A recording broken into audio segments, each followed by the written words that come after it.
so much. Good morning, everyone. I want to welcome everybody back, of course. I'd like to officially call this meeting to order of the Driver Training and Traffic Safety Advisory Committee.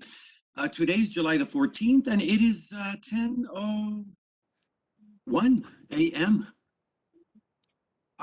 First thing, of course, we're going to do is we're just going to do roll call. I'd like to remind everyone, if you don't mind, committee members, to just mute yourself while Delia, of course, does the roll call. And throughout the meeting, if you have something to say, obviously you can click in if I don't see you raising your hand, but I'll acknowledge you. I'll recognize you right away. Delia, you don't mind doing roll call for us this morning? Yes, sir. Thank you. Ricardo Benavides. I'm present. David Bruce. Present. Reginald Thomas is running late. Victoria Barroso. She is absent. Michael Kelly. Present. Dr. Julie Chancellor. She was on the phone. She was on the phone earlier. Yeah, she just announced. Thank you. Carlos Reina. Present. Nina Joe Saint. Present. Glenn Winningham is absent. Mary Lloyd. Present. And Mr. Sam Webb is running a little late. And we do have a quorum. Excellent. Thank you so much, Delia. We do have a quorum. Our next item on the agenda, of course, is approval of the minutes. We had a meeting back on March the 10th of this year. Committee members, before we move to approve those minutes, I'm hoping that you've had an opportunity to just look it over. Any questions from the committee members in regards to the minutes from March the 10th meeting? Anybody have any comments or questions before we move to approve those minutes? Anyone? Any comments on that? No? Okay. Somebody like to move, obviously, to recognize, to approve those minutes, I mean? I move that we approve those minutes. Thank you, Carlos. We have Carlos moving to approve those minutes. David, I see your hand is up. I'll second. Thank you so much. I appreciate that. All right. All those in favor of approving the minutes from March the 10th meeting, say aye. Aye. Aye. Aye. Anybody not wanting to approve? It's okay. So we have Carlos, obviously, the first, Delia, and then we have David seconding that. So officially, we approve those minutes from March the 10th meeting. Excellent. I really appreciate that. The next item is the public comments. And I think that we just had an email. We don't really have anybody talking. Delia, am I correct? Nobody's going to speak Correct, today? sir. That is Okay. We saw that email. I definitely got to see that. So we'll move right along. We're cruising. All right. Now, I don't see Chloe, but she's next. We're going to start off with agenda item E, staff reports on the licensing division. Chloe, are you with us? Yes, sir. I'm right here. Oh, Good there morning, you are. You Chairman. just popped up. I love it. How are you, Chloe? I'm wonderful. How are you? And all That's of you good. all of the board members. Great to see you again. You better make a grand entrance. Thank you. Go right ahead, Chloe. Thank you. You're welcome. So on my licensing report, I want to report that when this report was generated, we were in the process of doing interviews to fill 5 positions. So I have the pleasure to announce that I have hired a new person by Miss Karen Davis, who will be joining us as of tomorrow, July 15th. We are very excited to have her on the team and looking forward to her great success. We'll move on down to statistics for driver education instructors. So for this fiscal year, we have issued 115 new licenses. We have renewed 1,324. That total population right now is 1,723. For driver safety, we've issued 11 new licenses. We've renewed 410, and that population is 456. For the drug and alcohol instructors, we've only issued 2 new licenses, renewed 33, and their population is at 92. For the specialized safety instructors, we've only renewed 4 instructors, and that population is only 4 instructors. That concludes my report for this morning. Do you have any Thank other you so questions much. for me? Thank you, Chloe, so much. Any questions, committee members? You just muted yourself, Carlos. Oh, okay. Um, with, I believe specialized driving safety was phased out with the new bill that was passed. So those licenses will just cease to exist? Yes, sir. Yeah, because I'm one of the 4.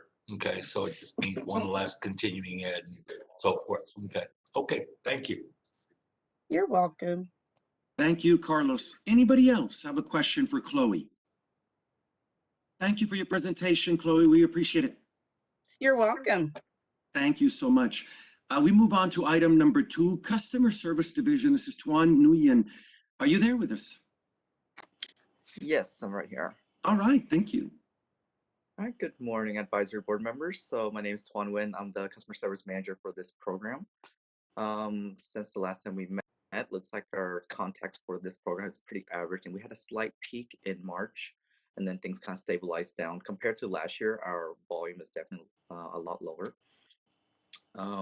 But the biggest thing I just want to point out is even though the volume increased, the bulk of the inquiries are still related to a lot of our parent taught items. Customers needing help with the guide itself, and then also having questions where that DPS, and then the driver instructor name changes that people are trying to get assistance with as well.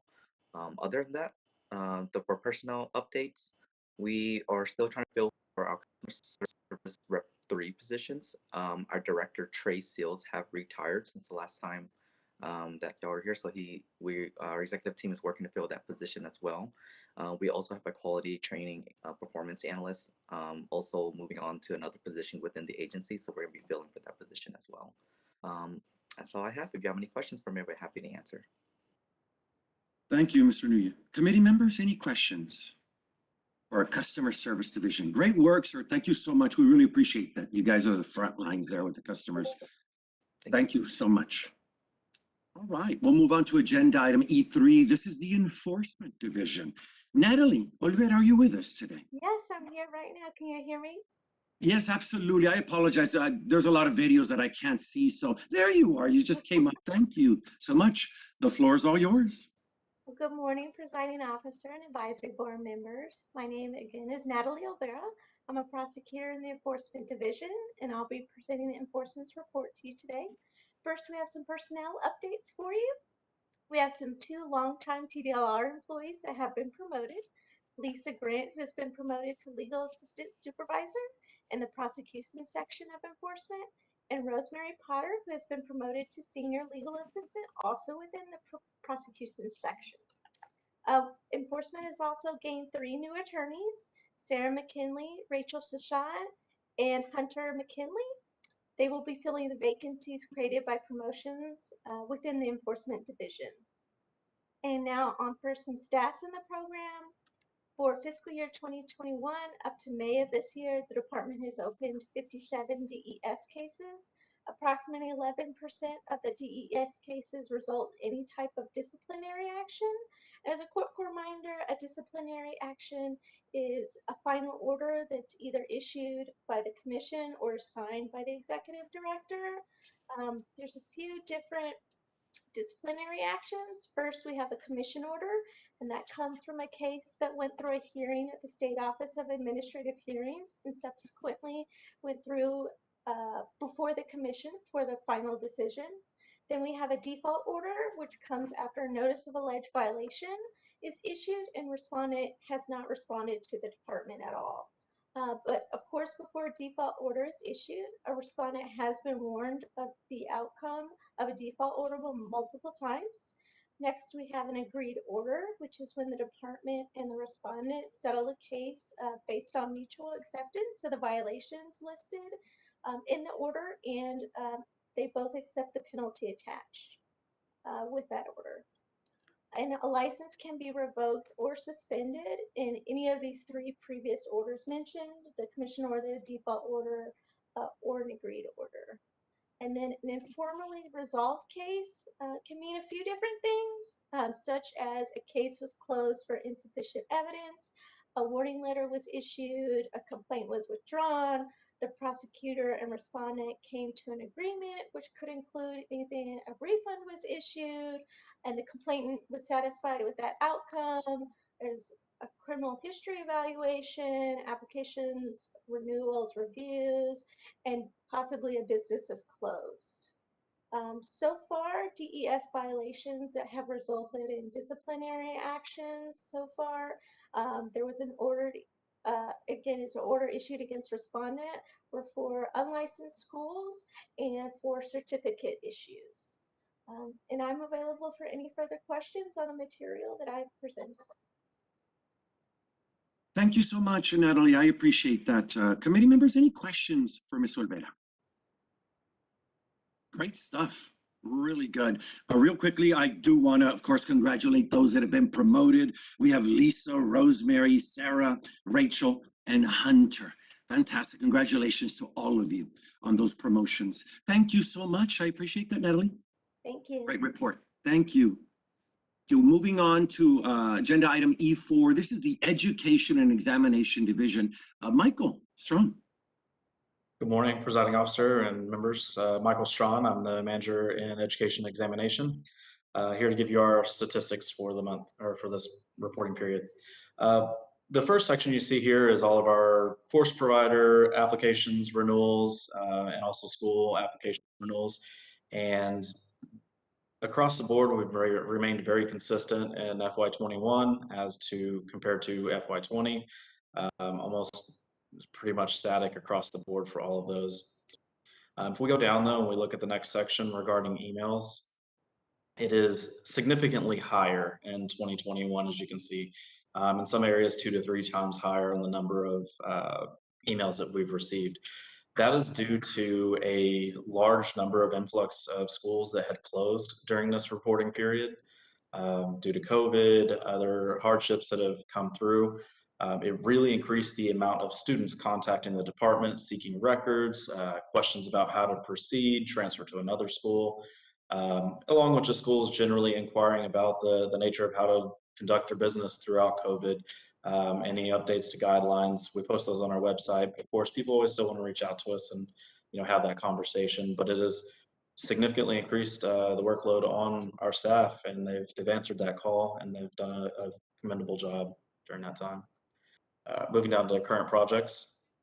Kind of always, forms are a ever living and breathing document for us. We have rule changes, law changes that are coming, and we continue to update those forms. But instead of just making language changes, we are also trying to make sure that we are making forms more legible, clear, fillable is a big portion for us to make sure everything can be filled out electronically, submitted electronically. That makes sure our staff is able to read things, enter them correctly, and get things processed a lot faster for you all. We are reminding people to send in your renewal applications as soon as possible, 90 days prior if possible. That gives us enough time to make sure that with our influx of emails and everything else we have going on, that we can still make sure that you are renewed in time. And I mentioned earlier in the emails, we had a large number of schools that closed. The number was actually 15 schools that have closed as of June 23rd of this year. And I believe it's going to be talked about later, but legislative session is complete. We are putting together our bill implementation teams, and that is where we're going to start identifying the changes and the impact that will come from the legislation, any potential rules. And of course, that means outreach efforts for us, communication through the advisory board, through our listserv, and making sure that you all are kept abreast of any of the latest changes as that continues forward. With that said, that concludes my report, and I'm open to any questions that you all might have. Thank you, Michael. Committee members, any questions for Michael? Yes, Michael. I believe what you're saying then that when you say send in renewal apps, you're talking both instructor and schools? I speak directly for the schools and education enforcement or education examination, but I'm pretty sure licensing would stand by that as well. The earlier you can get it in, the easier it is for everybody, certainly. Okay, because I'm the one in charge of renewing the licenses for our family schools, and I guess I'm gonna have to check to see if we can get the bond process started that early, because often they won't renew that early for us, and that might delay us getting it in the 90 days prior. Yeah, it's a good comment, and I mean, always email us if you have something like that going on. I know that at times we've gotten into talks with insurance companies on the behalf of schools as well. So, however we can help you, please let us know. I have one more question. In the legislative bill, I saw some language under the occupancy or no, what is it? It starts with an what section is that? The code, where it mentions something about schools that are owned by maybe corporations, whatever, will have to provide a listing of who is on the corporation or who's an owner, what's the percentage and stuff. Does that apply to driving schools also? I don't want to open up and speak. I don't know exactly what the bill implementation team has determined or looked at on the impact from that. So I'm Okay. going to defer that question maybe to somebody else, or if they're going to talk about it later. All right, thank you. Brian. Good morning. This is Christina Kaiser, Deputy Executive Director. I can speak to that question. The provision that you're speaking about is some language that's been added to Chapter 51 of the Occupations Code. So that's TDLR's organic statute.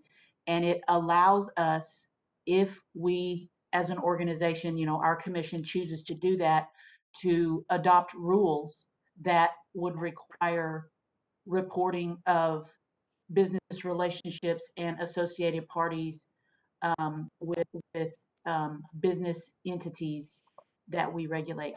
That would be implemented, if at all, on a program by program basis. And so, to be frank, we haven't had any conversations about how quickly we want to move on that. So the best I could say is kind of adopt a wait and see attitude, but nothing in the immediate moment is a new obligation on any schools. It would require rules first. Thank you. I appreciate that. Good answer.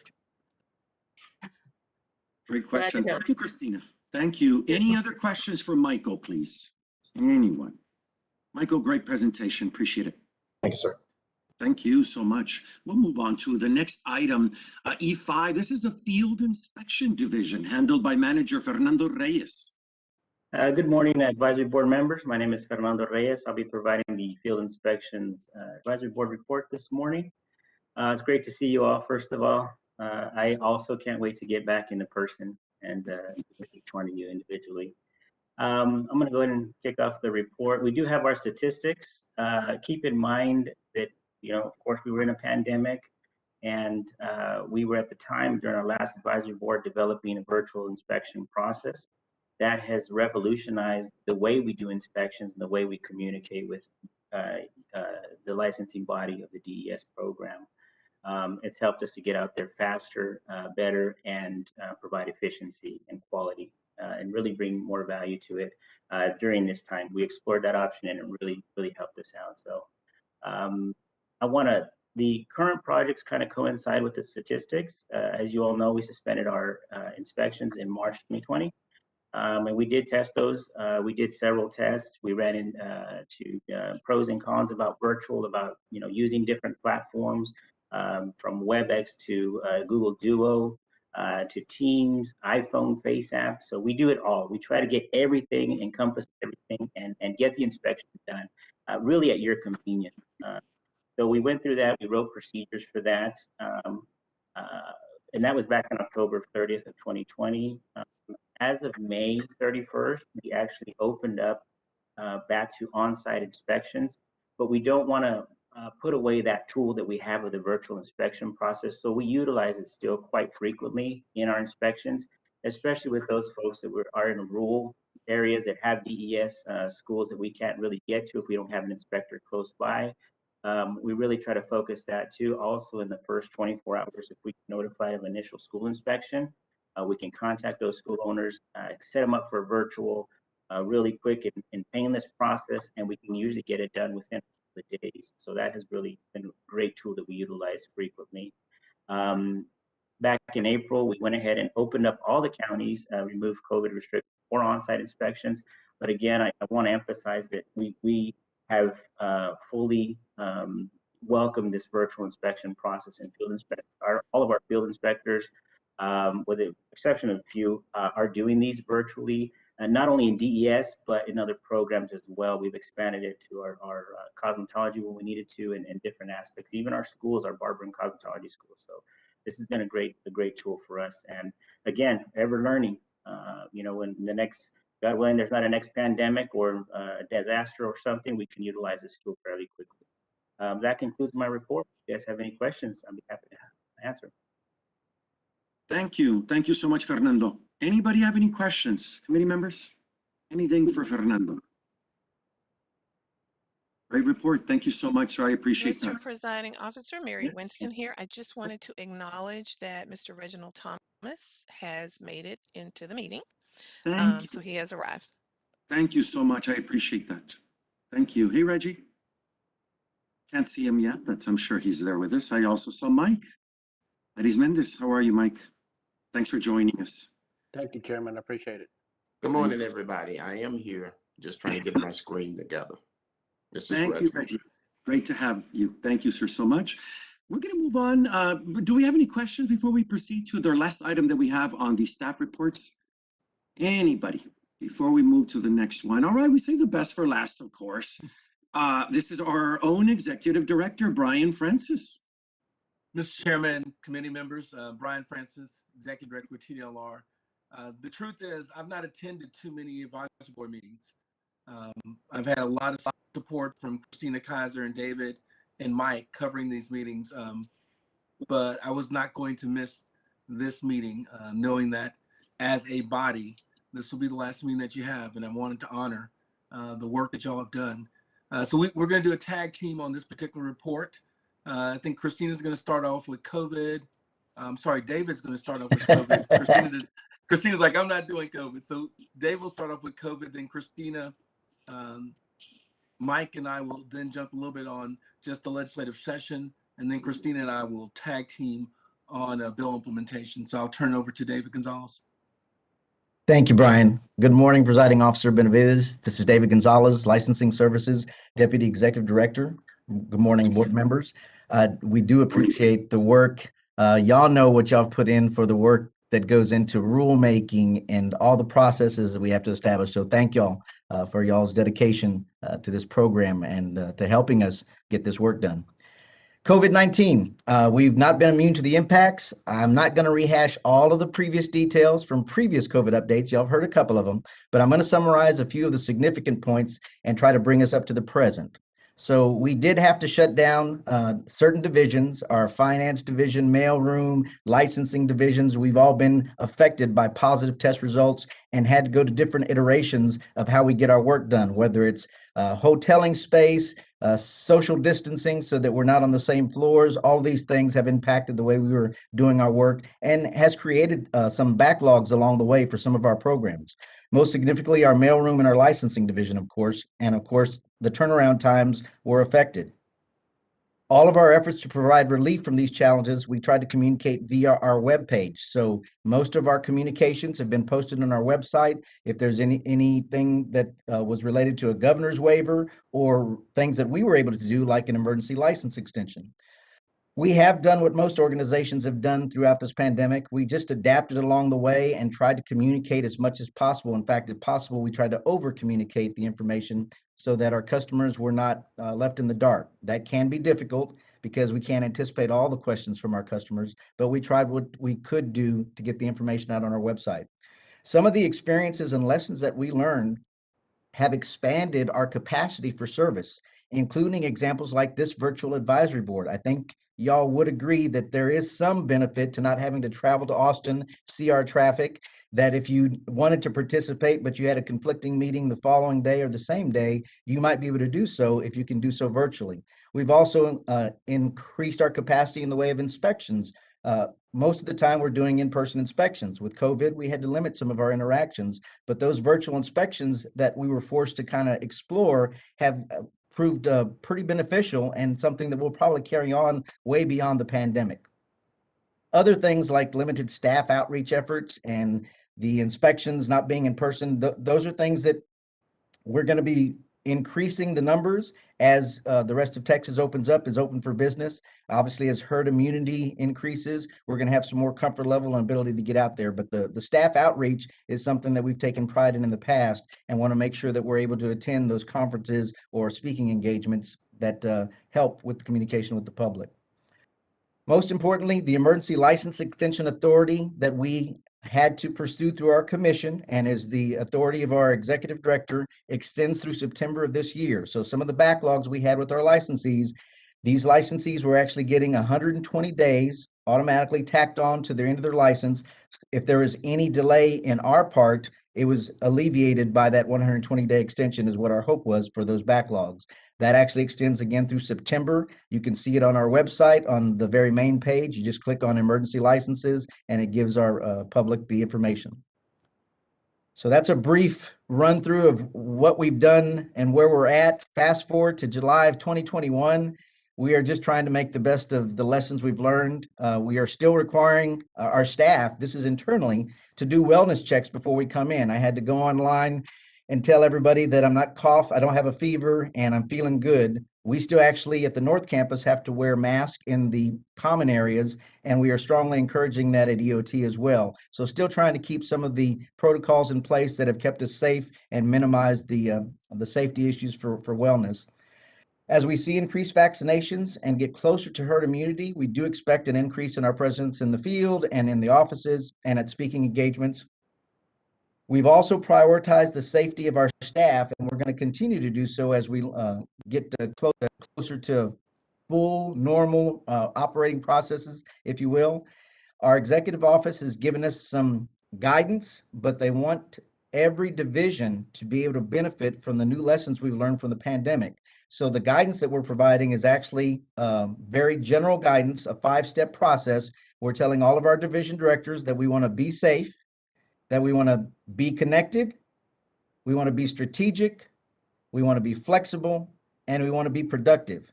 And those are the core values that we're going to maintain for whatever protocols we enact that may be new to this process. I would offer to you that this virtual advisory board meeting is us being connected, is us being productive and flexible. These are the kind of ideas we want our division directors to hold on to as they examine and re-examine their processes about how we get our work done post-pandemic.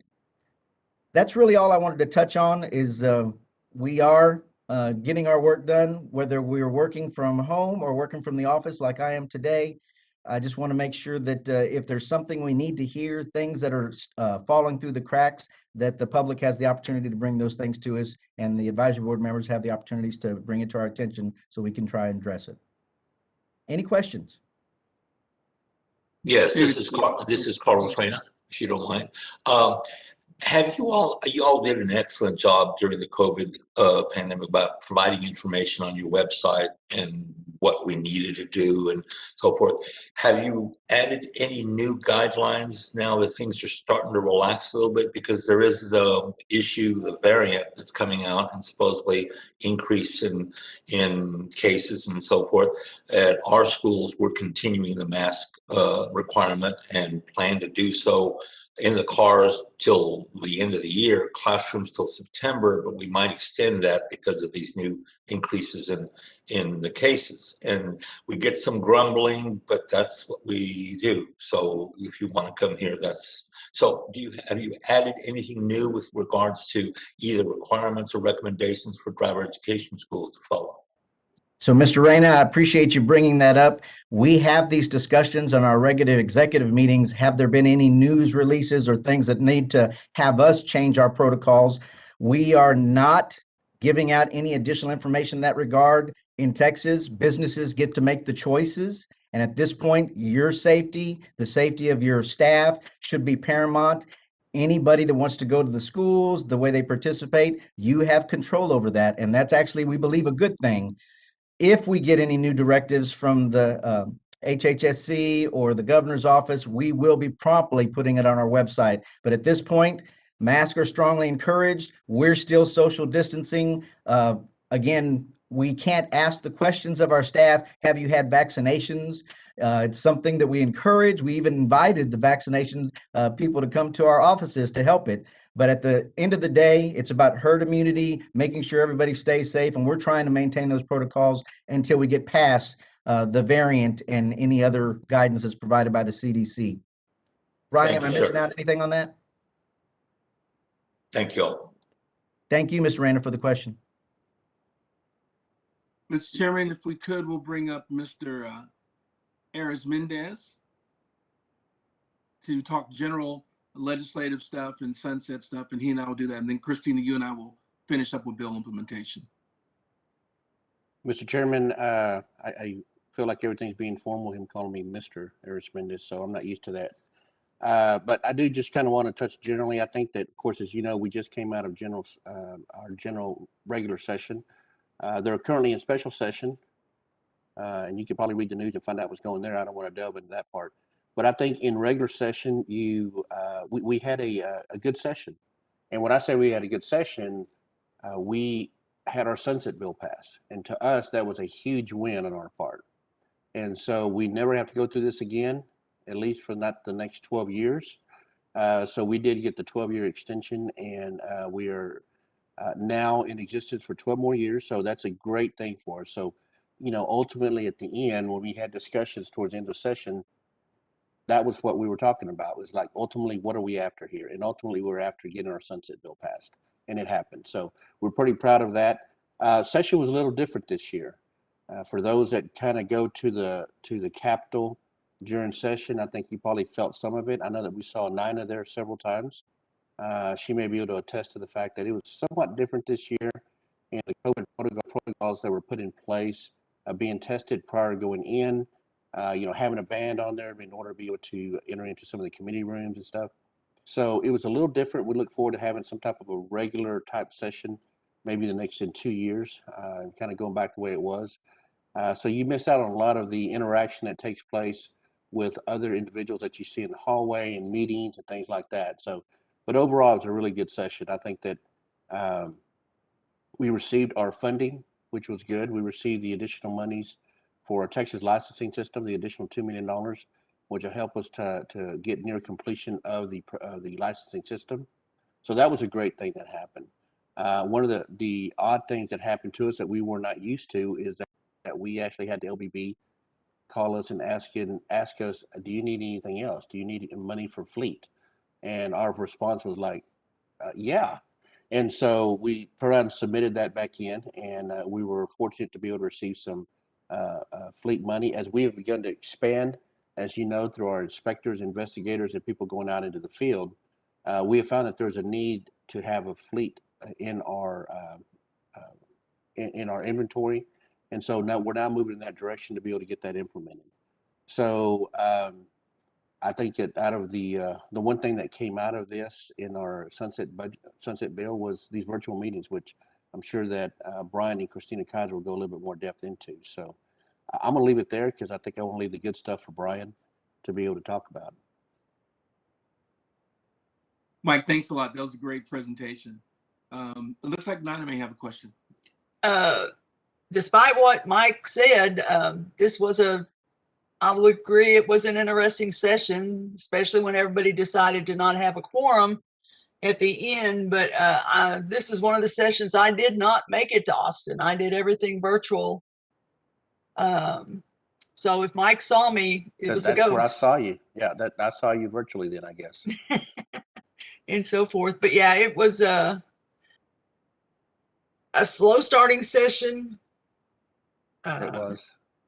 Just because I think they knew they were going to be in a special session, and it's just, and now they're kind of disappearing again. So I I know TDLR likes their sunset bill, but I do think there's going to be some challenges with some of the language that happens to be in the driver training part. So it'll be interesting to follow how that's dealt with.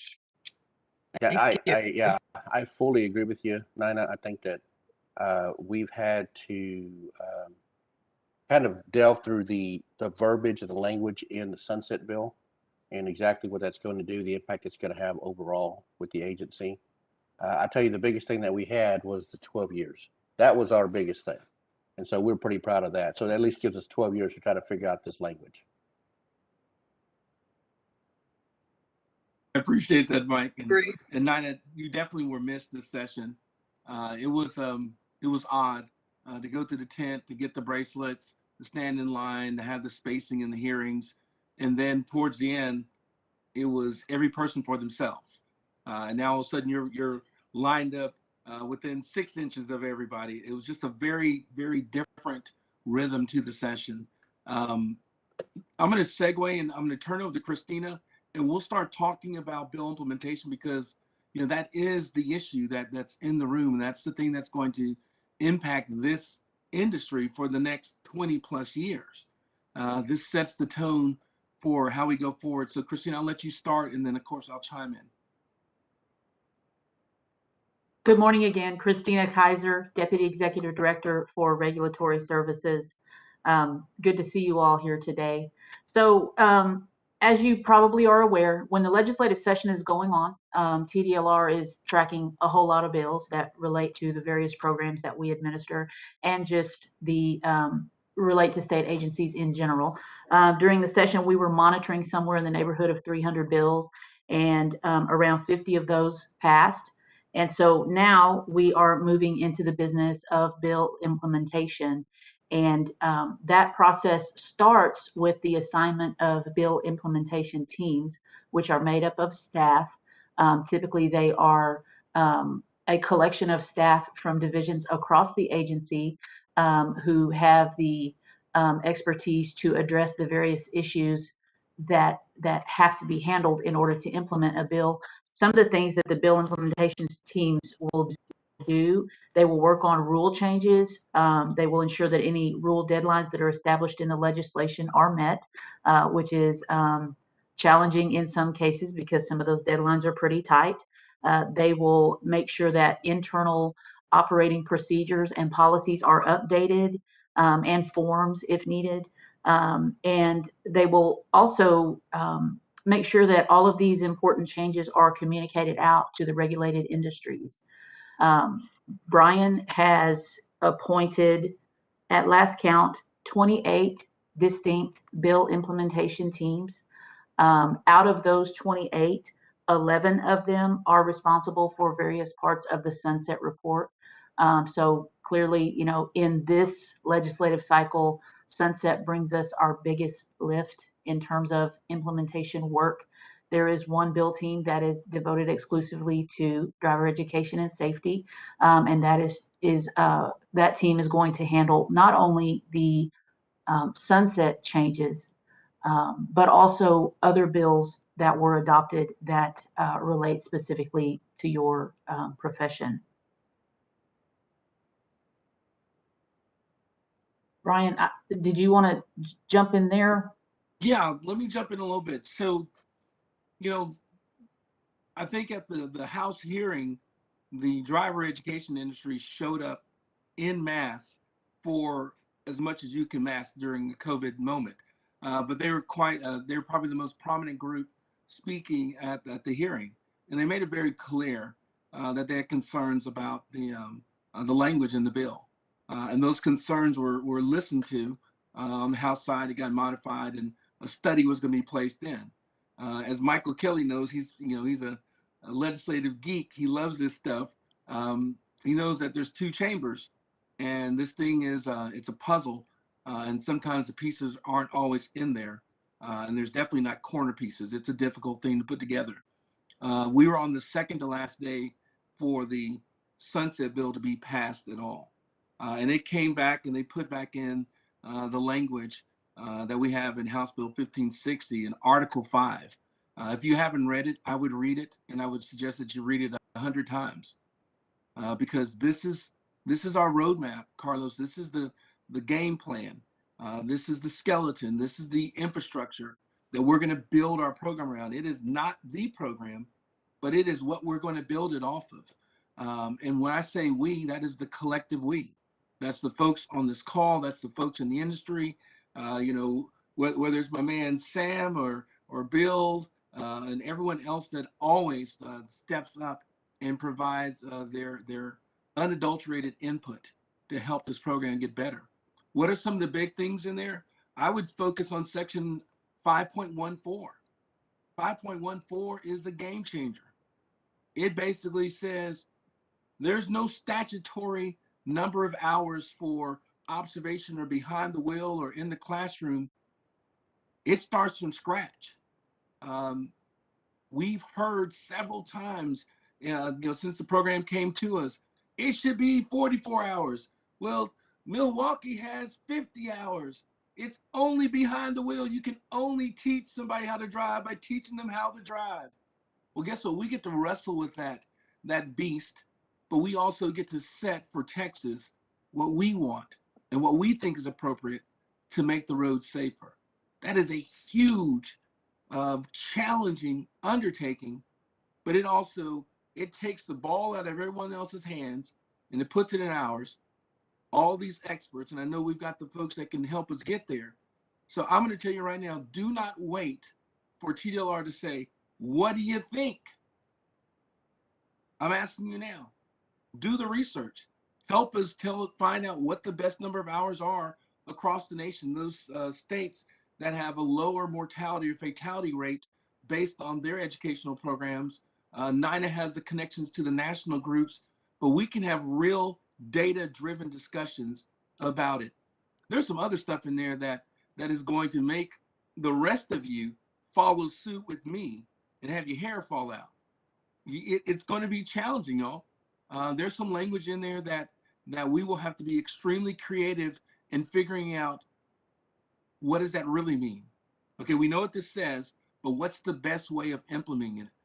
Our commitment is that we're going to do it as painless as possible, as transparent and collaborative like we always do. I think you've seen that. We're going to have bill implementation teams, but we're going to have conversations and summits. Yes, I just freaked my staff out. We're going to have summits, bringing folks in and getting their input as we walk through this process. This is building our driver education future. I'm proud of the work that we've done. I'm proud of the work. When I say we, I'm talking about this advisory board. I'm talking about this industry. We've done great work. And now we're just being called upon to do better work. Article 5 is not going to be easy. Well, guess what? We don't have to adopt rules until June 1st of 2023. Take your foot off the gas and put your foot on the brake. We don't have to adopt rules, David Bruce, until June 1st of 2023. It is steady state. And that means we have plenty of time to be smart, deliberative, and think about it. And guess what? There's going to be another session in between the time that we have to adopt the rules. Oh my goodness. What could happen in that session? I don't know, but something probably will. But we're going to take our time and be smart. When you look at Senate Bill 1480 and you see its interplay with the Article 5 changes in our sunset bill, that's the one that says now TDLR with your offender education programs, you can now make them be online. Well, that's going to take care of, Carlos, with the DAP going away here in the driver education side of the house. It's going to be replaced over there in our OAP side of the house. We've got to figure out how that interplay looks, and that's why this team has responsibility for that. There are also some additions for the move over law for drag racing that has to be included in curriculums on September 1 of 2022. We've got a great team internally. It's being led by Angie Schmidt. She's going to do a great job, and she's not going to be doing it alone. She's got the support of Ray and Ford. She's got the support of Chloe Whalen and the other folks that you've worked with over the years. This is going to be a team effort, all hands on deck. So here's another thing that's in the room. Brian, they're doing away with the advisory board. What's going to happen? Well, here's what's going to happen. In August, early August, Mary's team is working on that. In early August, we will post, just like we did at the very beginning, David. We're going to post our application saying, hey, here are the new seats, because they got the new terminology. It went from 11 members to 9 members. Here are the new seats. Apply for all those that apply to you. Carlos applied for 29 seats last time, and he barely got on. I mean, just by the string of his left nostril hair. He just squeezed in, right? So we'll get those out in August. That'll probably close somewhere mid-September. So don't be dilly-dallying. Get your application in. And then we'll start the process of evaluating those applications. We'll meet with our chairman probably early November. And in that December meeting, I think it's December 7th is what we're shooting for, the commission will review and make appointments for the advisory board. We are working on modifying this application to include what I think is one of the most important questions. And that question is going to say something like, what can you offer and what can you do to help us move forward with implementing the provisions of House Bill 1560? Because that's what this board's going to be doing. That board is going to be noodling through that left and right, having some intellectual, academic, and real world conversations about how do we implement this new statutory language? How do we do it painlessly? How do we improve the driver outcomes and make the roads safer? That's got to be our theme, y'all, throughout. It's got to, I don't know if we're going to get like a temporary tattoo that says, my job is to make the roads safer, but that's got to be our goal. And hopefully when the applications come out, we can articulate that and share and build around that. Hopefully this meeting is not being recorded, but I'm going to say this anyway, Nina, and I know it's being recorded. I didn't agree with everything that was in Article 5 for driver education safety. I do know that the Sunset staff did their very best, and they gathered information from a lot of sources. If I had my way, we would have a study. I didn't get my way. I'm here now. I'm rolling up my sleeves.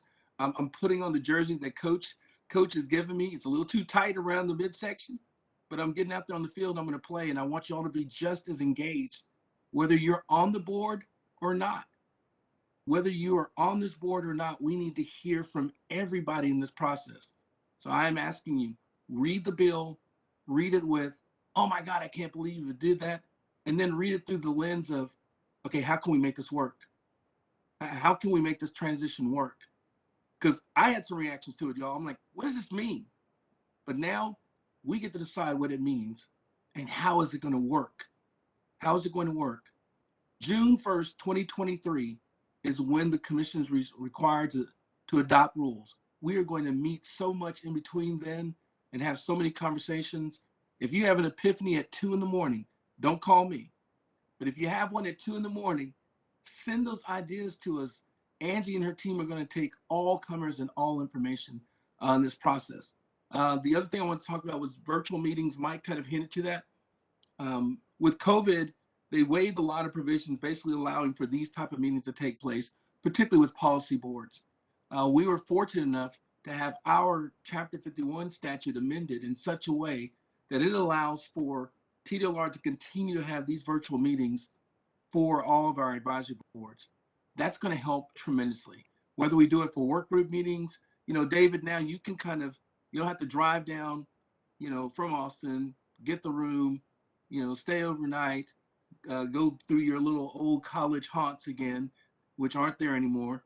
You can be right there and you can do it quicker. We can have members that are in Amarillo. We can have members that are down in the valley, and we can have great representation from folks in El Paso and in between. So I'm really excited about that possibility. The last thing I'll mention on advisory boards is it also gave us authority to create interdisciplinary boards. And this board was specifically thought about with that. That's the one where we're going to have some opportunities as we go through this process to get some of y'all together and to get some folks together from the Motorcycle Safety Advisory Board. You're on the road. You're having the same goals of making things safer. And having those conversations between those two groups is going to allow for more shared information, more collaboration. So I'm really excited about those aspects. Christina, anything else you want to touch on for Sunset? And I'm looking at David and Mike for any reaction.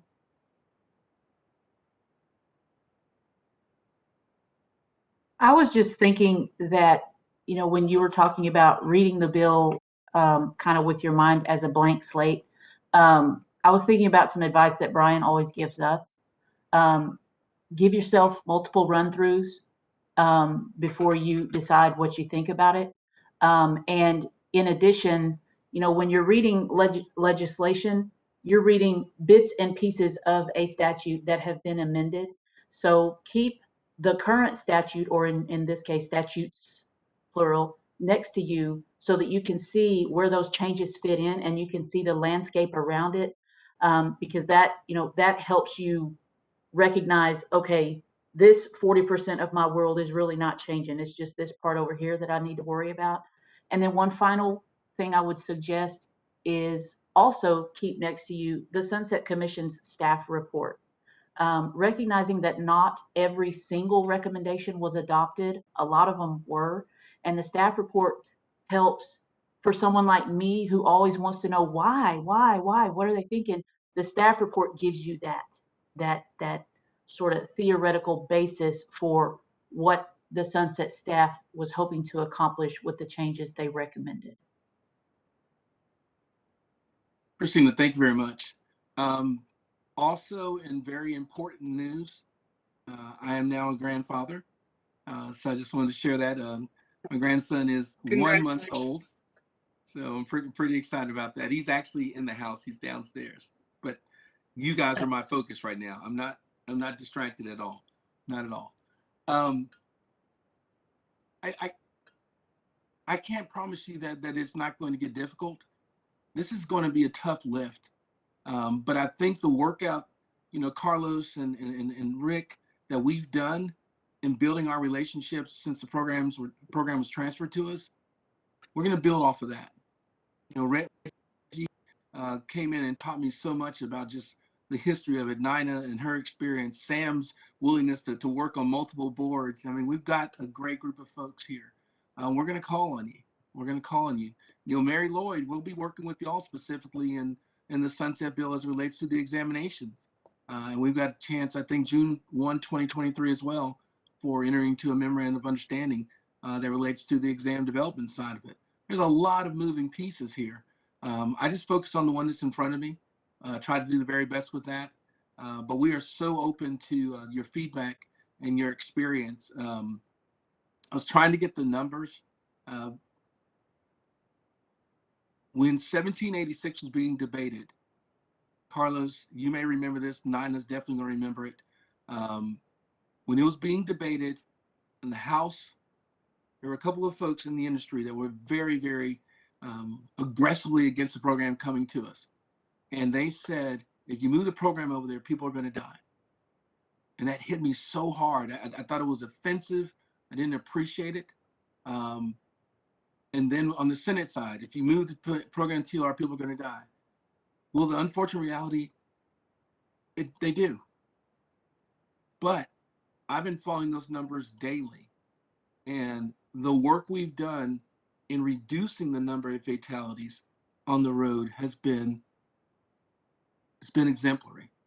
It's not zero, not a 0 day yet, Carlos, but we've changed the direction of those numbers, except for the last bit of, I don't get it, the last bit of COVID last year, the numbers shot back up.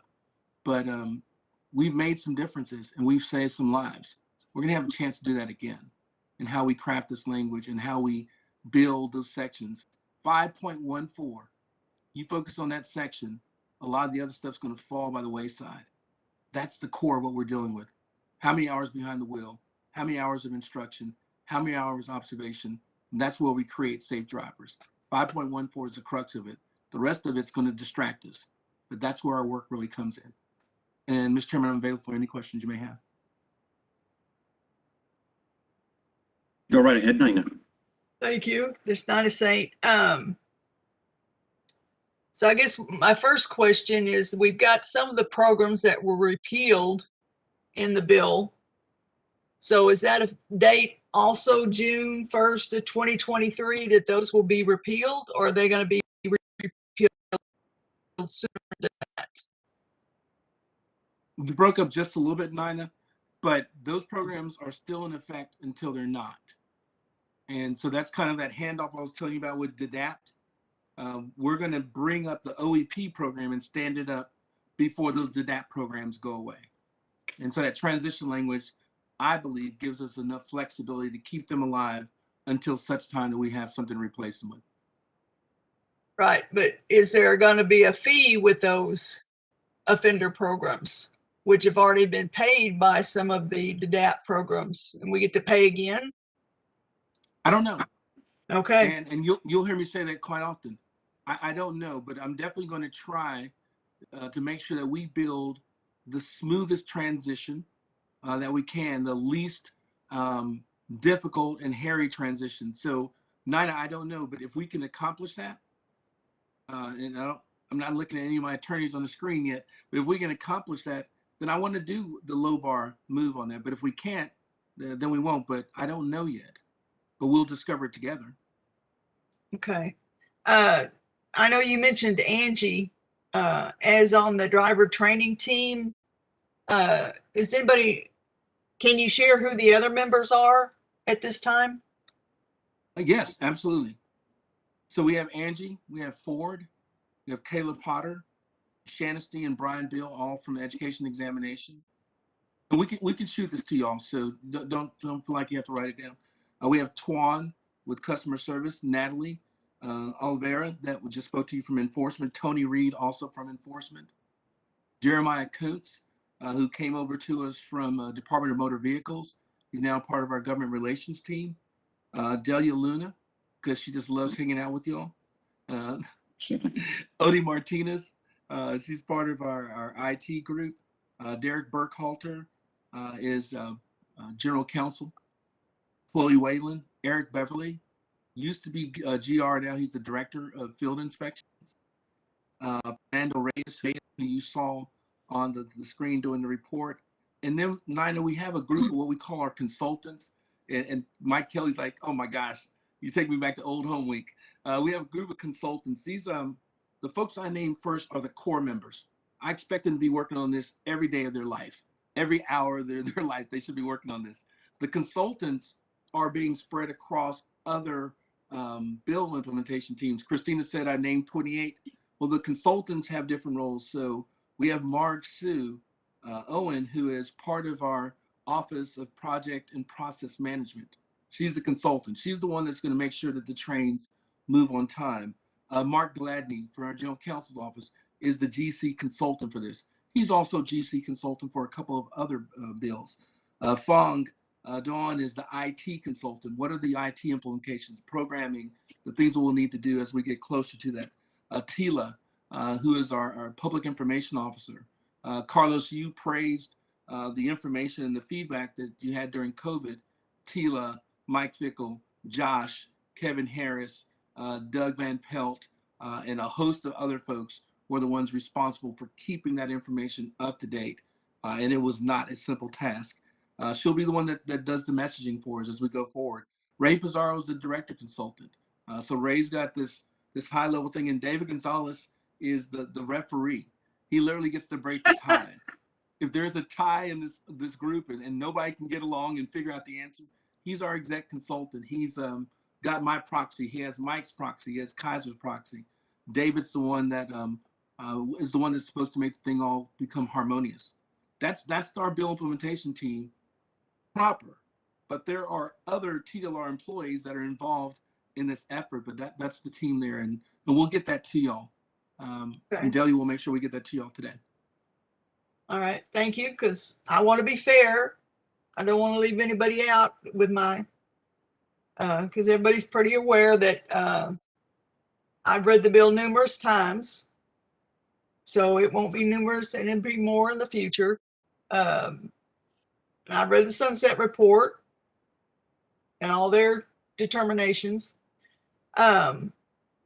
So that's not new, and also was there when we moved, and I do actually know who made the statement, people will die. And of course, they're still in our industry with their. Well, they love me now. They love me now, so it's all Oh good. yeah, you know, their livelihood is still based in driver education, so there must be something going right.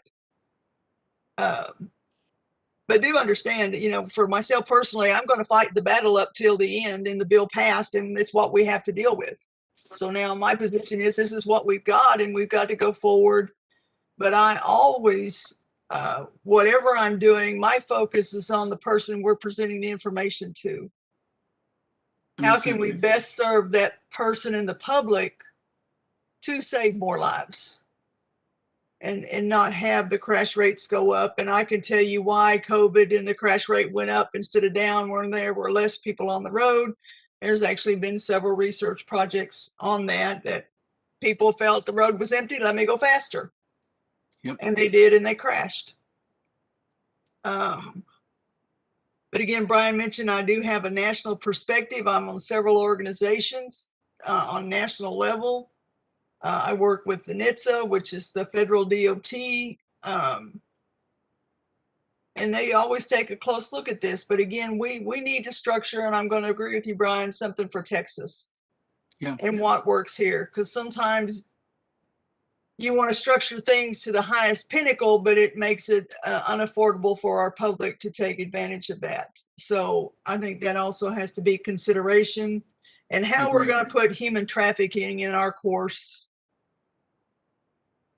Sometimes some things always, you know, recreational water safety just kind of floors me, and human trafficking floors me. And then we have the foster care, how that's going to affect the bill that passed for that. So there's, as you said, multiple things involved. And hopefully when the commission looks at selecting a new board, that they do select the people that can make the proper, that now have the knowledge to make the proper decisions. Not just for themselves personally, but for our whole industry in Texas. We're fortunate. The bench strength for smarts and public service commitment is deep in this industry. Probably second only to the attendance of the cosmetology industry. This industry comes out and they sign up and they speak. And they're engaged, and that's only made us better as an agency. It's only made us better.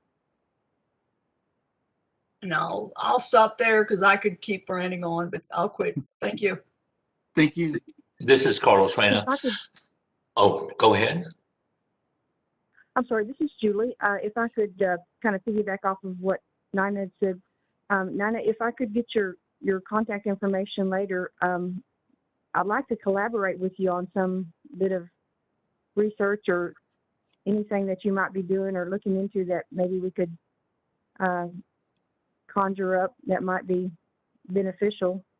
So later, if you could share your email with me, that'd be great. Okay. I'll send you an email, Julie. Thank you. We can flash it as a ticker tape at the bottom with Nina's phone number if that's okay. Everybody has it already. Wouldn't do any different. Hate to tell you, that phone rings off the wall. I'm by phone right now. I'm sorry. Yeah, no problem. I had a lesson this morning.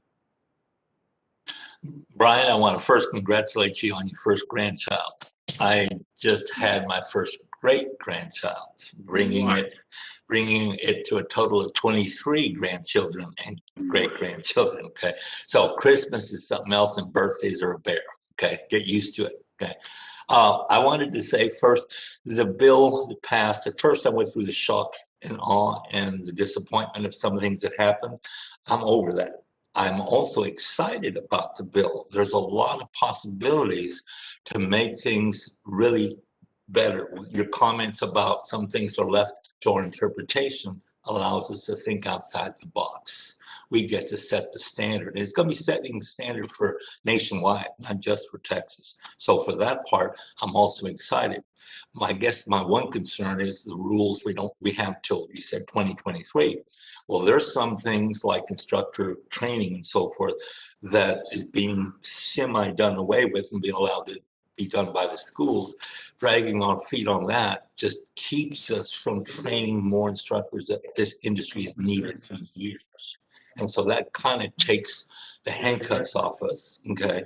But what will happen in those cases? Will we have to wait that long? Or can some things be done earlier, or will we just look the other way, or will there be waivers? Or there are some things Carlos, going to be moved quick. You got me so excited. So my team has heard me say this over and over, and primarily with the cosmetology and barber transition. They're merging them, Michael Kelly, they're actually merging those into one program. And there are some things in there that we want to take our time on, but I've made it very clear that if there are things that the benefit can accrue to the industry and to consumers, then I want that done sooner than later. And Carlos, the same thing is true here. Not everything has to be done and thought through on that June 1, 2023 element.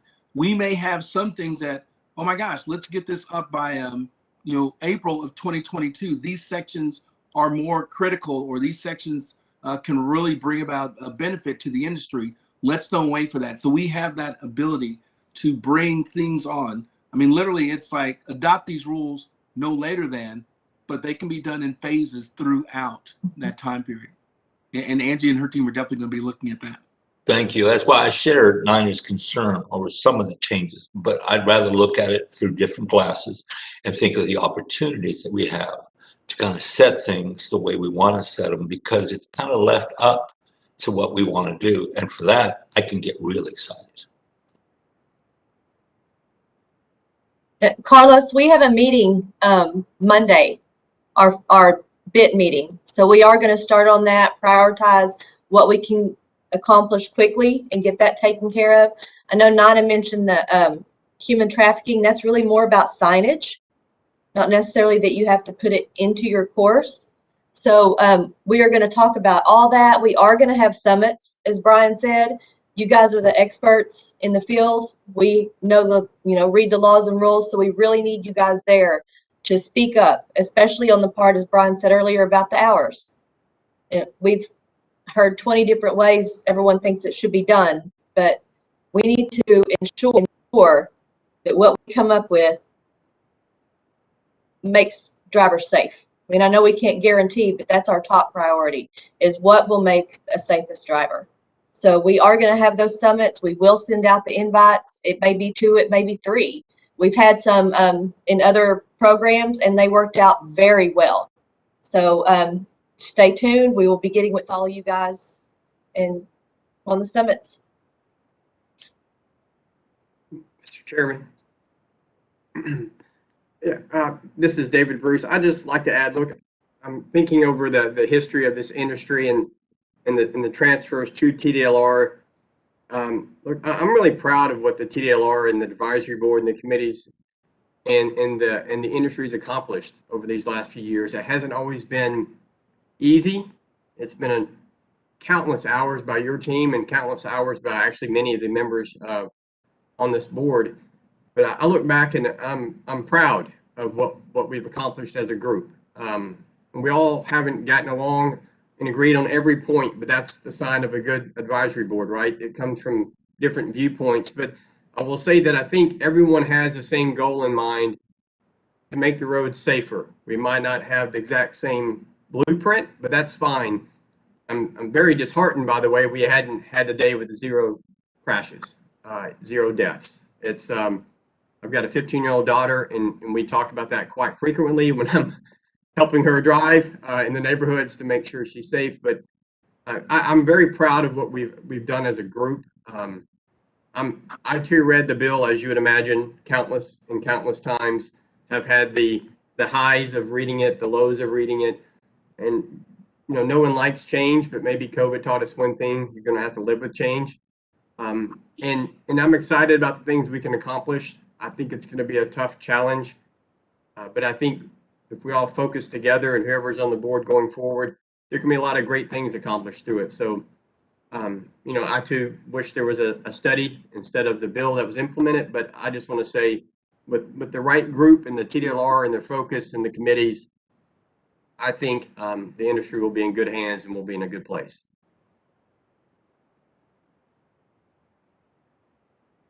I do.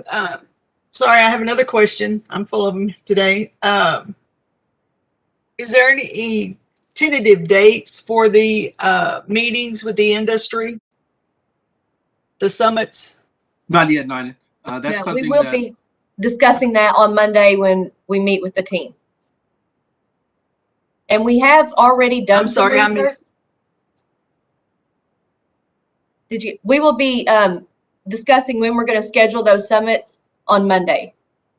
Okay, and well, I do have one comment on that. Summer is the busiest time for driving schools.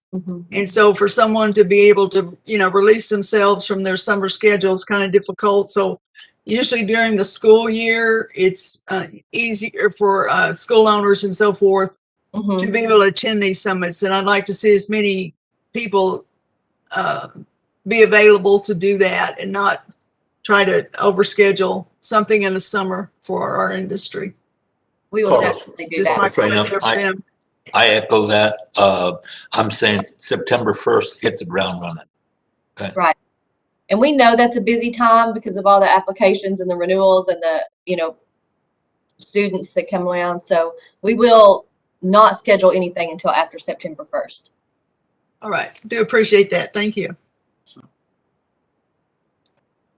Thank you so much for everyone's participation. Fantastic discussion.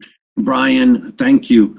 I appreciate it. Anybody have any comments or questions before we move on?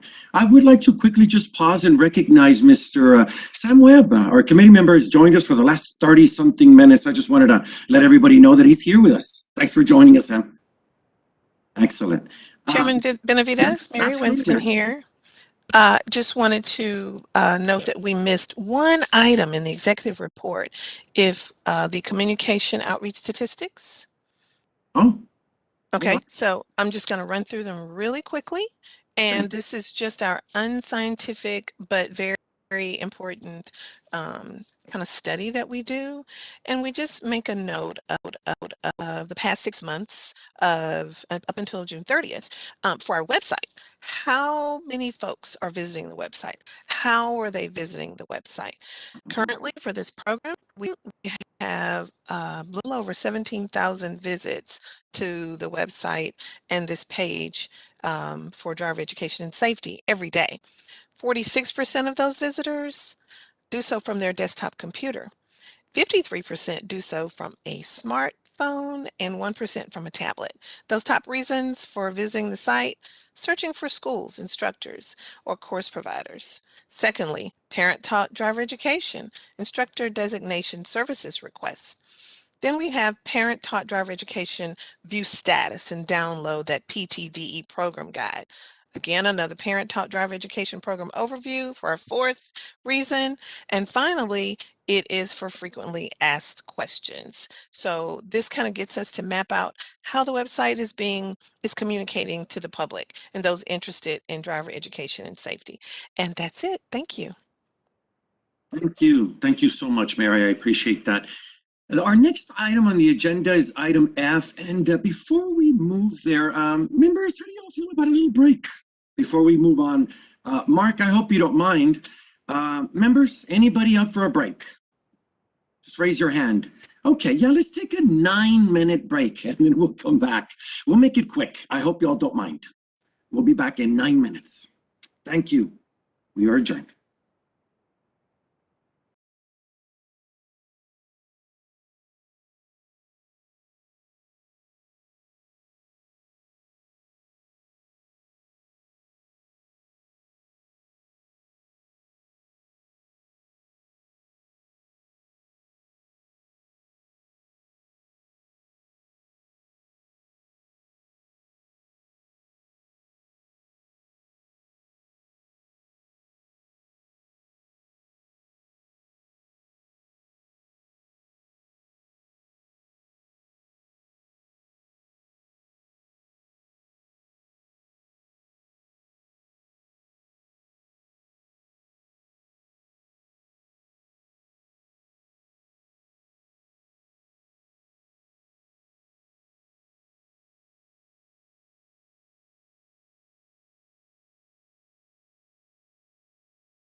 we're missing Reggie's the only one that I do not see, and a few others there. There we go. I think he just came in.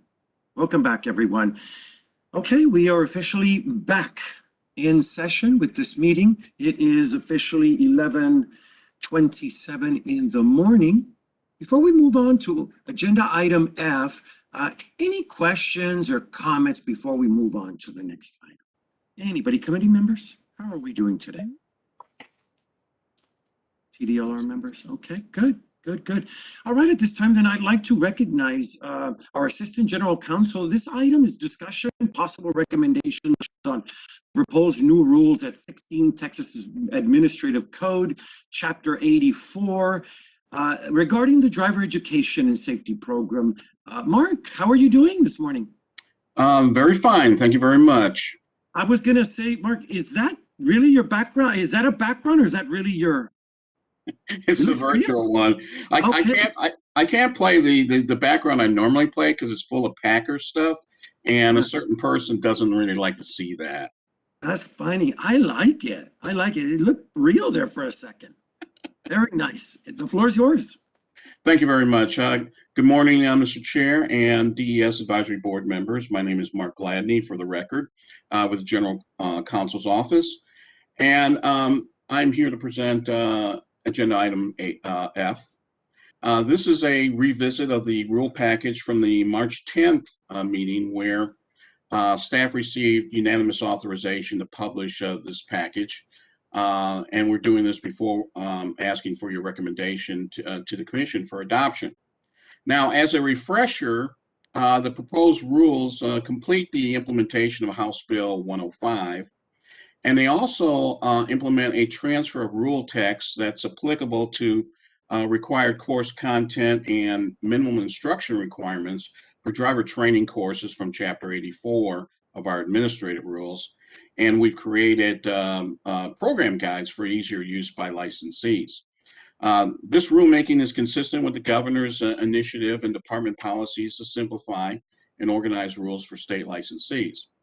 Now, the program guides, which are a part of this rule package, will be incorporated into Chapter 84 and adopted by reference in accordance with the Secretary of State's rules for ABI. Now, however, they are still going to be rules, and if there are any amendments to the program guides, we will still be required to go through the standard rulemaking process. As with other programs administered by the agency, we're simply putting this rule text in an easier format for licensees to use in their everyday operations. So that's basically the long and short of this rulemaking. A little bit of the procedure. After publication, the proposed rules were published in the Texas Register on April 23rd. We had approximately a 30-day comment period. The comment period ended on May 31st. And good news, we received no comments. So it appears everyone is fine with the rule language and the program guides out there in the marketplace. So staff recommends a motion to recommend adoption of this rulemaking package to the Commission. The proposed rules and program guides are expected to be effective in September, quite possibly September 1st, if not at the latest September 15th. And they should be on the August 10th Commission agenda for adoption, assuming we get a recommendation from you. That's it. Fantastic. Thank you so much, Mark. Before we move to recommend adoption of these rules, committee members, do you all have any questions at all before we proceed? This is Carlos. I believe we've been through these and we haven't had any issues with it. So unless something new has come up, I think we can move forward. Excellent. Well, I'll consider a motion. I'll move that the rules go forward. And I second it. Carlos seconds it. Perfect. Yeah, I know, Delia, earlier I just asked for a roll call, but I don't know if you want to take a roll call because we're in conference. Do we do that? Yes, sir. As far as, you know, who's A and nay? Do you want to do that, I guess, so we can officially get a better tally? Yes, sir. Thank you, Delia, so much. Appreciate it. Of course, Ricardo Benavides, Yes. David Bruce, Yes. Reginald Thomas. Mr. Thomas, You're muted. I think he said yes. Yeah, thumbs up. Excellent. Dr. Julie Chancellor, Yes. Michael Kelly, Yes. Carlos Reina, Yes. Nina Joe Saint, Yes. Sam Webb, Yes. and Mary Lloyd. Yes. Motion passes. Thank you. Motion passes. Thank you so much, Delia, for that. I really appreciate that. We're moving right along. The next item on the agenda is recognition and appreciation of the Driver Training and Traffic Safety Advisory Committee. This is our Executive Director, Brian Francis. Mr. Chairman and Advisory Board members, Brian Francis, Executive Director with TDLR. If you would allow us and indulge us for a little bit, we're going to laud you with a lot of praise, and hopefully the embarrassment will level up in your face and we'll see it reflected on the screen. I would like to first invite, in this order, Mike, David, Kaiser, Mary, and Delia, just to say a few words to the advisory board, if you would. And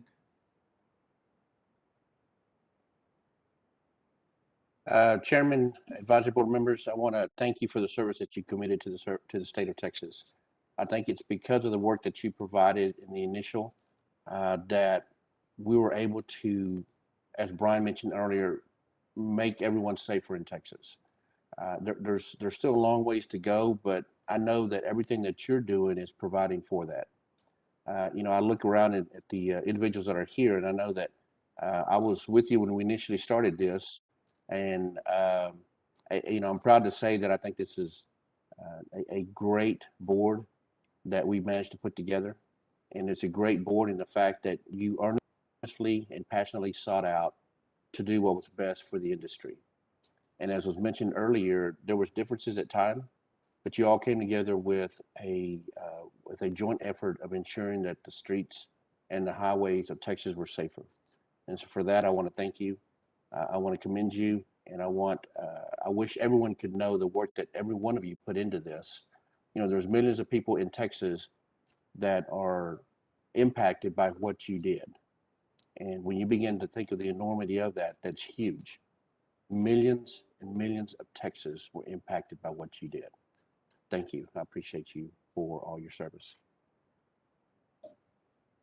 Wow. Maybe I should just say ditto and drop the mic for Mike Arismendes, but David Gonzalez, Licensing Services. I really appreciate the passion that each and every one of you all bring to this board. In my 25 years here, there's a lot of advisory boards I've participated on.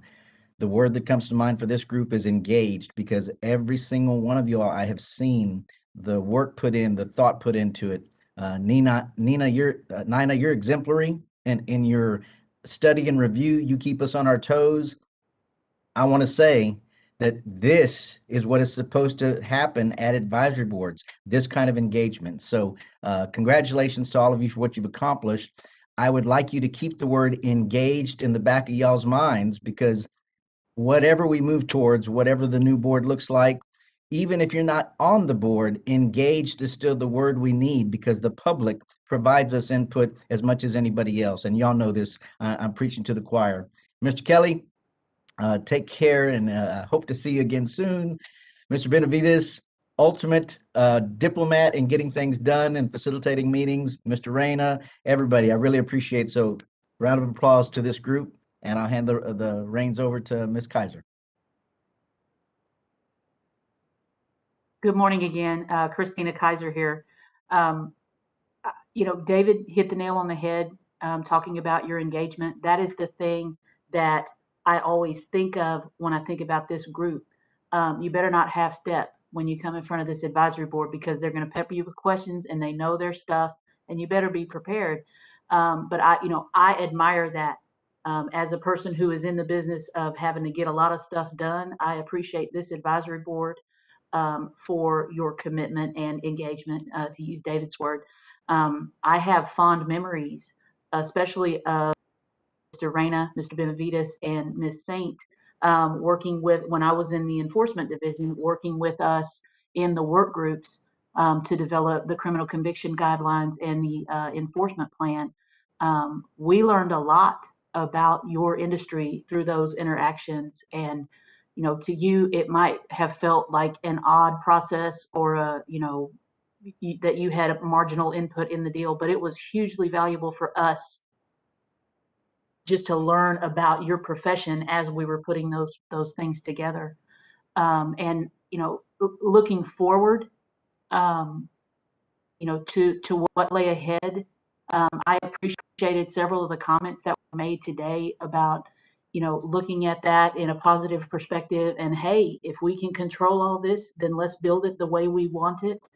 I think we're in a perfect, your industry, and TDLR together are in a perfect position to do that. This is like the ultimate exercise in adaptive thinking and complexity. You know, the ground is shifting beneath our feet, and we are taking one step at a time and figuring this out. But I think the way forward is very positive. And I echo what everyone else said. Thank you for your service.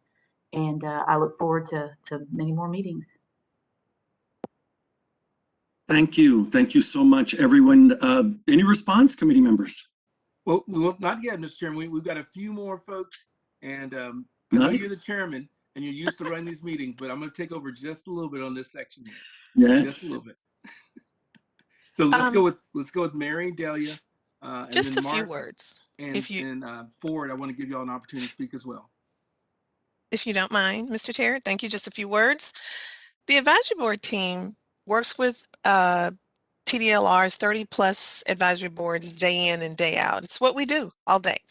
With the number of boards and 250+ board members, we see a lot of meetings, we work with a lot of people, and I just want to say, of those boards, there's no board that we work with who works harder, smarter, with more passion, care, concern, commitment, and honest and heartfelt concern for the citizens of Texas that we work so hard to protect on our roads. Christina's right. Whoever comes before this board, be it staff, someone coming with a public statement that they want to make, they better bring it. Because whether Nina can ask them a question or not, or anyone else on this board, you're going to be questioned as to the facts, as to how it's relevant here, and how it's going to help the safety of our drivers on these roads. So thank you, thank you, thank you. And I want to say a personal thanks. It's been a joy to work with each and every one of you, and I know we'll continue to work in a slightly different capacity, whether you're on the board, off the board. We're going to work together because that's just who you all are as individuals. And we really appreciate it. I look forward to this next chapter. It affords us a lot of opportunity, as Brian shared and Carlos corroborated. So thank you again. Look forward to working with you in the future.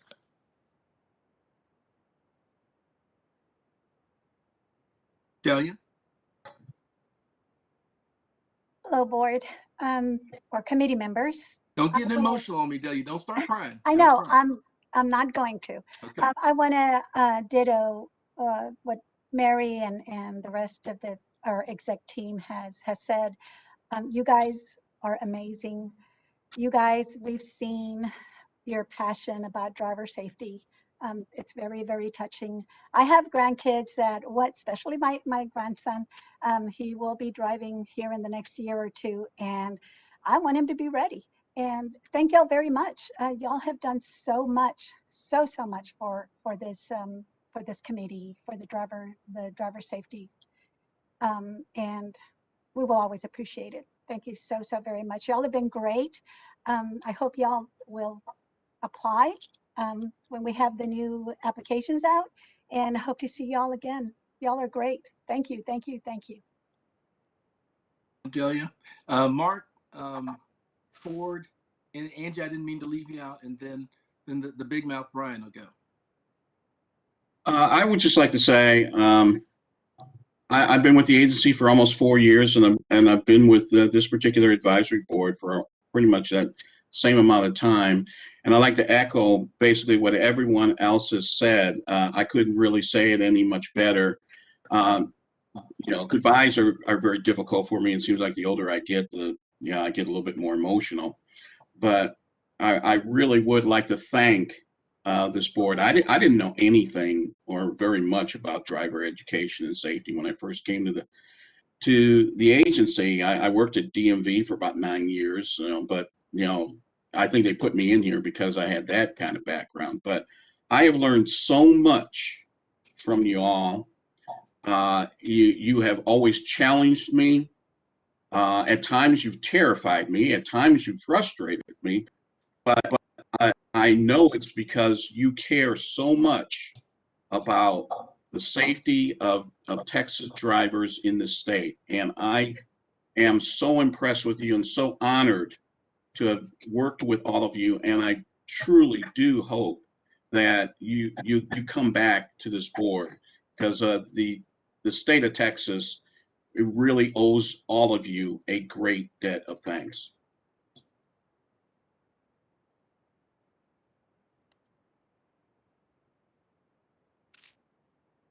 Yeah. So, I mean, Mark is correct. And, I thought about what I would say here. I came from DPS, and the first thing I did was I came over to compliance, and my first task was driver education and safety. My time here growing and learning is because of you all. And I'm here partly because of how involved you are in the program. It allowed me to be involved in the program and grow, from the time, Michael Kelly back at DPS days, to Nina, David, Carlos, sitting in meetings with you all, talking with you all when we go out. It's truly an experience I haven't had anywhere else in my entire career, is people as engaged, as involved, and as passionate as you are. And it's worn off of me. It makes me more passionate. I care so much about this industry and doing a great job because y'all are fighting the same way, and you can't be around people that are this passionate about it and not get caught up in that whirlwind. And so from my own professional growth, from my own personal growth, thank you all. And as Mark said, the state of Texas and the citizens of Texas certainly owe you all a debt of gratitude. But personally, I can't appreciate any of y'all enough. So thank you very much. Thank you, Ford. I think Angie and then Ray popped in. Somebody must have woke him up from his nap. So we'll go with Angie and then Ray. Ray, thanks for joining us, brother. I beat on his wall and woke him up. His wall's right there. I don't know that there's much else I can say that hasn't already been said. Like Ford said, that your passion for the safety of the citizens of Texas is unsurpassed, and the knowledge that you have imparted on us and arguing with us when you didn't like something, and when we had questions explaining why it needed to be the way it was, has taught me to not only be a better driver, but to also understand why things are the way they are. So thank you all for everything you've done.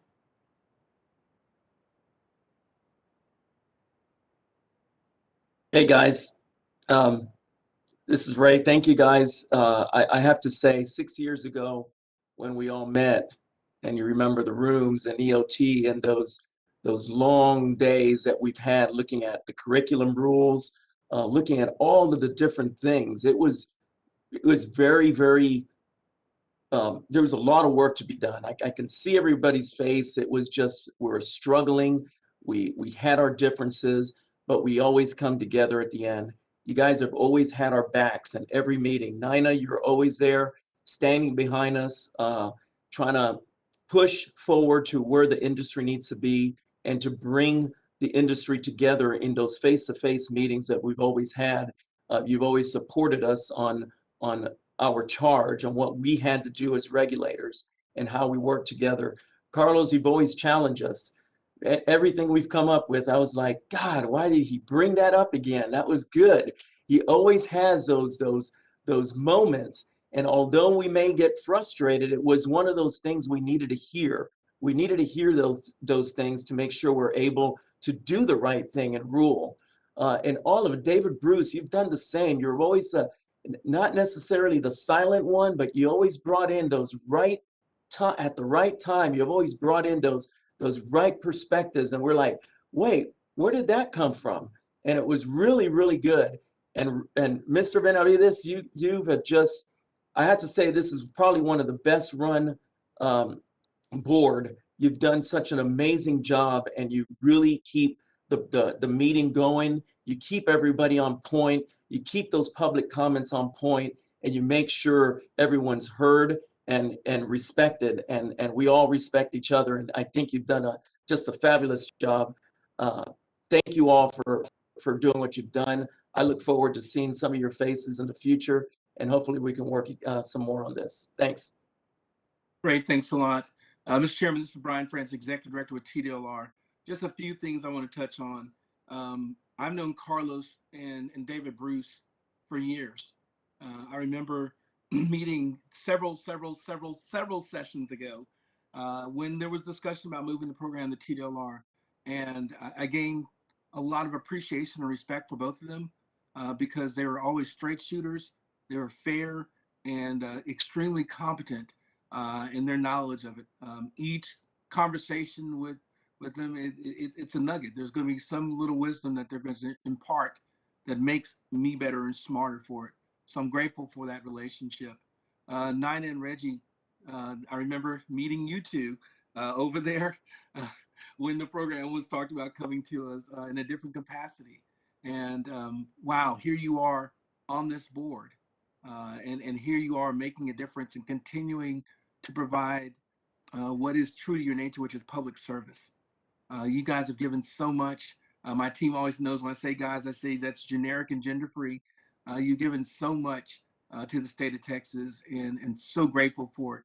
Dr. Chanclair and Mary, I've only known y'all just briefly, but I read your resumes, super impressive, and you're here. And I'm grateful for the effort that y'all have provided to this group. Michael Kelly, we go back legislatively, and when you indicated an interest in continuing to serve in this capacity, I didn't hesitate. I was excited about the prospect of getting your voice involved in this.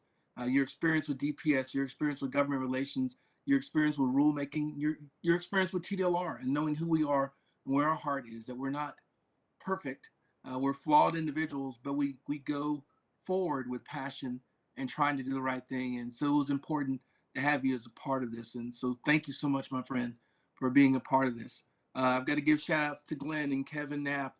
Dr. Lark, remember Dr. Lark? She was early on, Cornerstone conversation. She was not a wallflower public member. She was rolling up her sleeves and wrestling with the industry experts just as much. That was huge to have her involvement in it. My friend, Mr. Benavides, like Winston said, we got about 30 plus advisory boards.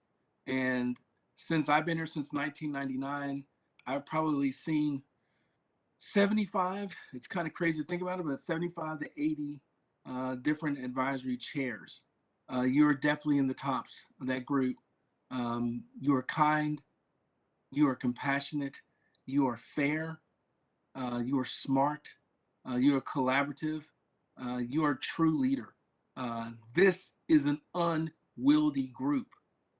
The board, 11 independent thinking moving parts. And then you had my buddy like Sam Schatz out in the audience, and Patrick out there in the audience, and Bill Blassingame and all those folks. This is a combustible industry. Y'all made it work because everybody kept drilling down to they want to have safer outcomes. Mr. Chairman, you're key to that. You're absolutely key to that. We created, and Tam, if you could share the screen, in our conversations when we realized this is probably going to happen, we created what we call the Spirit of the TDLR Award. And this is, I've got to just tip my hat to Mary Winston and Delia and Anna and Angelica and Doug Van Pelt for really making this happen for us. Every member that has served, so I'm going to read all the names, but The certificates read this way, if you'll allow me to read it to you. The Spirit of TDLR Award for commitment and dedication to public service and grateful appreciation of Ricardo Benavides, presiding officer. Thank you for your service as a member and presiding officer of the Driver Training and Traffic Safety Advisory Committee. The state of Texas is fortunate to have dedicated citizens like you, willing to serve and assist regulatory agencies. During your term as presiding officer, your leadership, wisdom, and guidance of the Driver Training and Traffic Safety Advisory Committee were exemplary. Your advice and expertise in countless committee and work group meetings help streamline rules, lower fees, and improve driver safety. The integrity of the industry has been greatly influenced by your dedication and hard work. The time and attention you so diligently provided to the rules, the penalty matrices, the statistics presented during the committee meetings were no less than exceptional. We, TDLR, we have enjoyed partnering with you and appreciate the support you provided through your leadership and participation on the committee. On behalf of the Texas Department of Licensing and Regulation, I want to thank you for your service on the Driver Training and Traffic Safety Advisory Committee, and it's signed by Brian Francis, Executive Director. If I could, there's one for Victoria Barroso. Thank you. My man, David Bruce, thank you. Dr. Julie Chancler, thank you so much. Blake Garrett, Mr. Aceable, thank you, Blake. Francis Gomez, Mary, you got big shoes to fill. Thank you, Francis. Michael Kelly, thank you, man, I appreciate you. Kevin Knapp, never took one on the dais. He was always awake and engaged. Thank you, Kevin. Dr. Patricia Lark, really cornerstone. Thank you, Dr. Lark. Mary Lloyd, thank you so much. Cindy Jo Newland, thank you, Cindy. Carlos Reyna, thank you, my man, I appreciate you. Always engaged. Nina Joe Saint, yeah. Loss of words. Nina, thank you so much. Reggie Thomas, thank you, man, I appreciate you. Sam Webb, Sam Double Duty Webb. This man right here is a double public servant. His willingness to share and help, whether it's on the cosmetology program or this board, has just been so commendable. Sam, thank you, man. And my man, Glenn Winningham, appreciate all of you so much. Mr. Chairman, thank y'all for your service. Thank you for giving us the opportunity to let you hear our appreciation and gratitude. We have not done this for every board. Y'all are special. Thank you so much. Tam, thank you for sharing the screen. Thank you. Thank you. I really appreciate the kind words, Brian, and the entire staff of TDLR. We just can't do it really without you, the support. You guys quarterback everything. I know that I speak on behalf of the rest of the committee members. We are really just honored. And for us, it is just really, I mean, we're humbled to represent the industry. And we hope that we've certainly done a great job for the industry, no doubt. Thank you, committee members. Anybody else care to shout out? Carlos Reyna, you know I'm a man of a lot of words, but I'm not going to make a lot of words. I'm going to keep it simple. Rick, they call Frank Sinatra the chairman of the board. No, sir, you are. Okay, I'm going to call you Mr. Charm because that's what you had, right? And as far as the rest of the members, Nina, man, we fought in the trenches, didn't we? To Brian and your staff, you made it easy. That's all I can say. I know we butted heads. I know we had issues. But it was still easy because you listened, you respected what we had to say, and I appreciated y'all. I enjoyed my time. Thank you. Yeah, I'll just jump in. Oh, I'm sorry, go ahead. David, was that you? Go ahead. I'll be brief, Nina. I just want to say thank you again. I've enjoyed the meetings in person. I've enjoyed the one-on-one meetings. I've enjoyed my time here. I think as a group we've made great progress, and I've enjoyed getting to know everyone on a professional level, but also on a friendship level. And I'll take that with me for a long time. So thank you all. Yes, Nina Saint. Again, thank you for the for the call outs. Interesting enough, my name gets used in vain numerous times, so I'm used to that. I always tell people they can like you, they can hate you, but you need to let them know you were there. And I'm a person going to let you know, if you ask me a question, I shall either ask you a question back or have an answer for you. But again, as others have mentioned, we have made great progress. Again, prior to the move to TDLNR, I was on the staff at the Texas Education Agency Driver Training Section. Reggie was also. And sometimes the industry, and maybe a lot of times the industry, was not listened to. And that is a fear to me, because we're in the front line. These people have the boots on the ground, and they're the one facing the public trying to relate there. And with the TDLR staff from Brian all the way down and so forth, you did listen to us. You did try to understand what we were going through and incorporate that into the rule changes and how things should look, and not just say, as people say, from an ivory tower, well, it should be this. Well, some things aren't realistic. You have to have that frontline view, and you listen to that, and we greatly appreciate that. And if you didn't, I asked the question and we all got in a big mess. So, but we worked it out. And again, for the future, whether I'm on the board or not, you will, this is not the last you'll hear of me. Because I do have that passion. A lot of the industry they do have my telephone number. They have Carlos, and as he says, we've been in the trenches. We have a large industry, but sometimes that few stay in the trenches and hold back the floodwaters. And we have done that, and we'll continue to do that because we do care. And the old adage is that people don't care unless they figure out you care. And so we work towards that. But again, thank you, and thank you for the work you've done, because it has enhanced driver education, driving safety in the state of Texas. You've opened up some avenues we didn't think we could ever have, and that's very encouraging to us. And taking the positive view of going forward and being able to make something greater out of what we're given, I think that's a true goal of all of us, and I will be looking to see that happen. But again, I do want to thank everyone, and thank all the other board members, Chairman Rick, trying to keep us in line. I know with some of us it's really difficult, but you made the greatest efforts, and thank you for everybody else serving on the board from our industry. Thank you.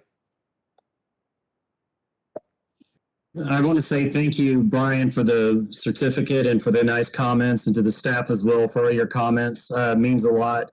I still remember back in the 84th when House Bill 1786 was introduced.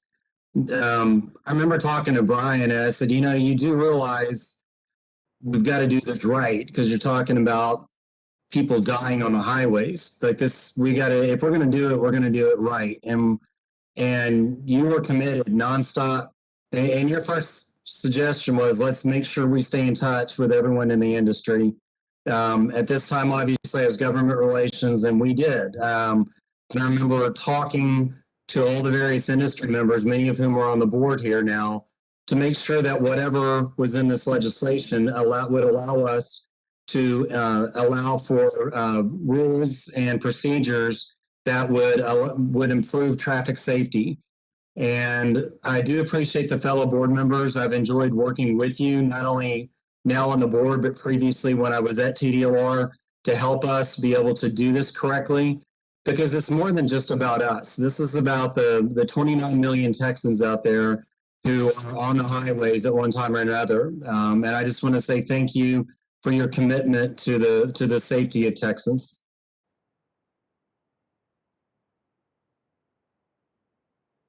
Thank you so much. Anyone else? This is Julie.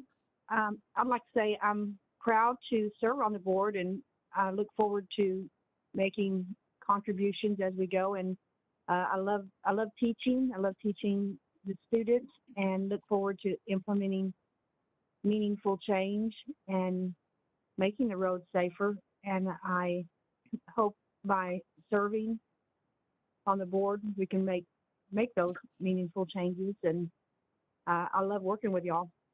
Thank you very much. Thank you. Anybody else care to comment? Thank you all so very much. I appreciate that. The recognition for us, like I said, it is an honor to serve. And it's fantastic with such a great staff at TDLR. It's because of you that we're able to be here to represent our industry. Our next item on the agenda is adjournment. I'm noticing that we don't have any scheduling of next meeting, no adding on the agenda item. I guess we're ready to adjourn. Anybody before we adjourn? Care to comment or say anything before we leave?